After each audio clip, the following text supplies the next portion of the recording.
Europe 1, 8h13. Europe 1 matin, Bruce Toussaint. Julie, Oui. j'ai confondu deux Laurent.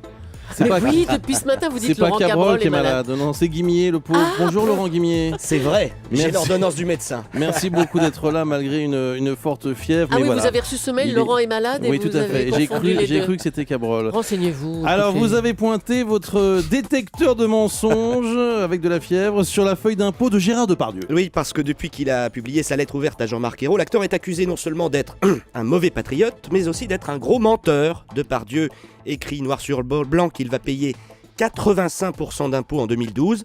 Et c'est vrai que ça a surpris pas mal de monde, à commencer par le premier secrétaire du parti socialiste Harlem Désir. Pour lui, c'est tout simplement un gros bobard. Ce sont des chiffres totalement faux. Il ment ou pas? Les 85%, j'aimerais qu'il apporte la démonstration de ce qu'il dit, parce que ça, c'est tout simplement pas possible. Bien. Gérard Depardieu ment aux Français quand il dit qu'il va peut-être payer jusqu'à 85% d'impôts en 2012. Vrai ou faux? C'est faux. D'après les calculs des fiscalistes, il est tout à fait possible que Depardieu paye 85% d'impôts en 2012. Alors, une précision tout de suite. Ouais. J'ai pas vu la feuille d'impôt de Depardieu.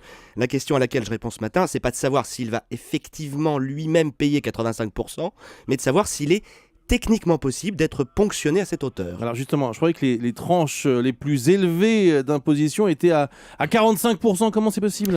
Et bien pour deux raisons. D'abord une question de formulation, ce sont 85% pour tous les prélèvements et pas seulement l'impôt sur le D'accord. revenu.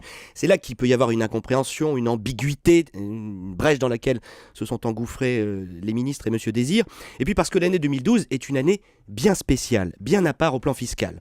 Pour faire simple, il y a 4 types d'impôts que paye Depardieu en 2012. L'impôt sur le revenu, la CSG, l'ISF et surtout une contribution exceptionnelle sur les riches votée par la nouvelle majorité après l'élection de François Hollande, une super taxe sur les patrimoines, pas les revenus, les patrimoines, Ouais. supérieur à 1 300 000 euros.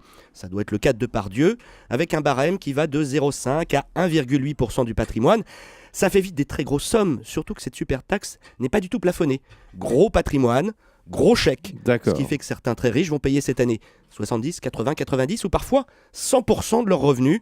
Donc 85% d'impôts par rapport aux revenus, c'est tout à fait techniquement possible. Oui, mais vous avez dit que c'était une contribution exceptionnelle. Donc pourquoi Gérard Depardieu s'en va alors? Ah bah, il va s'expliquer peut-être là-dessus. Mais c'est vrai, l'année prochaine, il n'y aura plus, si je puis dire, que le prélèvement à 75% Ouais. à partir du deuxième million de revenus.